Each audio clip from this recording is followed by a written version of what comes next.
大家好，又係我 Jackie Sir。上次我哋重溫咗 Indefinite Integration by Substitution 嘅方法，今日我哋呢條片呢就升 level 啦，講下 Definite Integration by Substitution 係點樣做。有啲同學一聽到定積分就定咗喺度啦，覺得係定一個宇宙嘅技能，但其實 99% 咧都係同 Indefinite 一模一樣嘅。而叻 U 嗰 part 咧完全冇新嘢。咁 Indefinite 同埋 Definite Integration 有咩分別啊？我哋可以用3方面去睇嘅。第一係形式方面。Indefinite integration 咧係冇 limits 嘅，而 definite integration 咧係有 upper 同 lower limit。喺呢個例子裏邊咧就係2同埋5啦。第二係用途上 ，indefinite integration 係做乜？就係去估翻邊一條 function d 完之後會出翻 f(x)。呢個例子就係估翻邊一條 function d 完之後會出翻 4x 3次。咁 definite integration 咧，咁就唔再係揾 function 啦，而係計由 x 等於2至到 x 等於5中間嗰個本身嗰條 function 嘅變化值。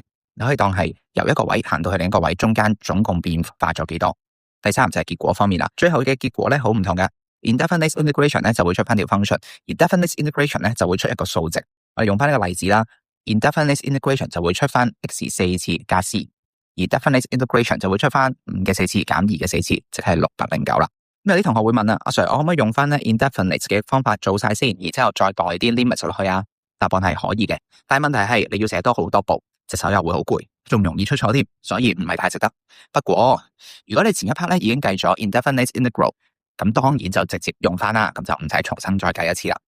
咁今日我哋就去學下 definite integration by substitution 點樣做啦。其實同 indefinite 一樣，都係5個步驟，但係中間咧有一個位係非常關鍵嘅。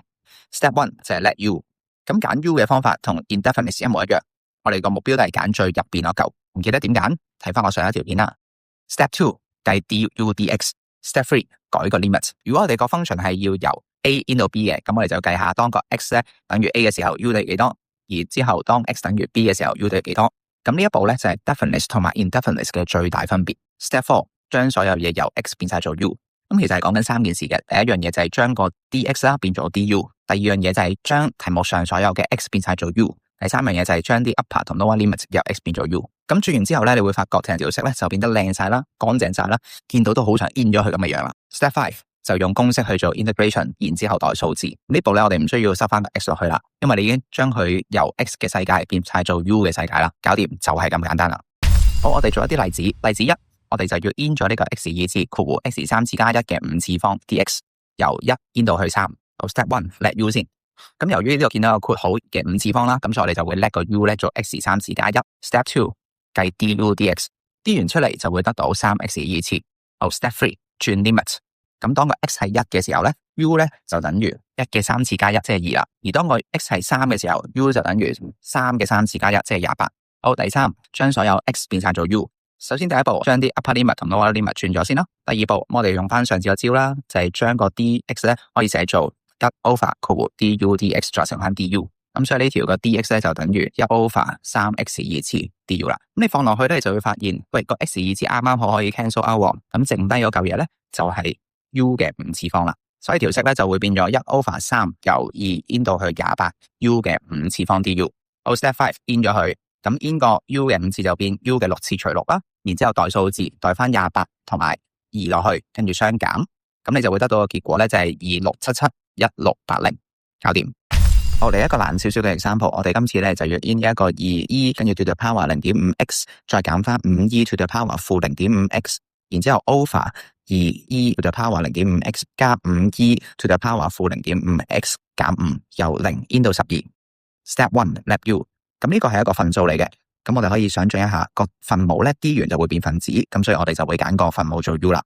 Step 2我哋計 du dx， 咁要小心要用 chain rule 啦，咁我哋 d 咗佢就會出翻e to the power 0.5x 再減翻5 over 2 e to the power 負 0.5x 啦。第3步我係轉 limits， 咁當 x 等於0嘅時候咧 u 就等於2加5減5，即係等於2啦。當 x 等於12嘅時候 u 就等於2e 嘅6次方再加翻 5e 嘅負6次方再減5。Step 4我哋就將啲 x 咧轉晒做 u 啦。首先我哋轉咗個 upper 同 lower limit 啦，咁然之後咧 dx 就可以寫做1 over e to the power 0.5x 再減翻5 over 2e to the power 負 0.5x du 啦。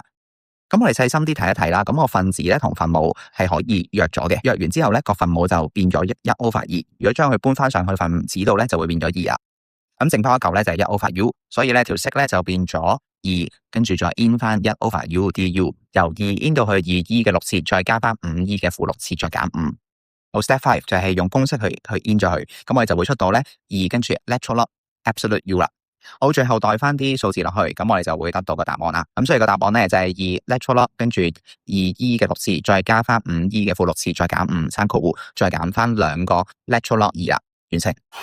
喺到呢度，你應該會明 definite integration by substitution 咧，其實係 indefinite 嘅豪華升級版。咁 let u 一樣啫，唯一嘅新嘢就係記住要轉個 limit 啊。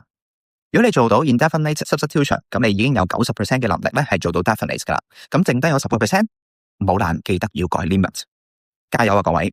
如果你覺得呢條片可以幫到你咧，記得 like、subscribe 同埋留言話俾我聽你之後想睇啲咩。多謝大家，我係 Jackie Sir， 我哋下條片再見。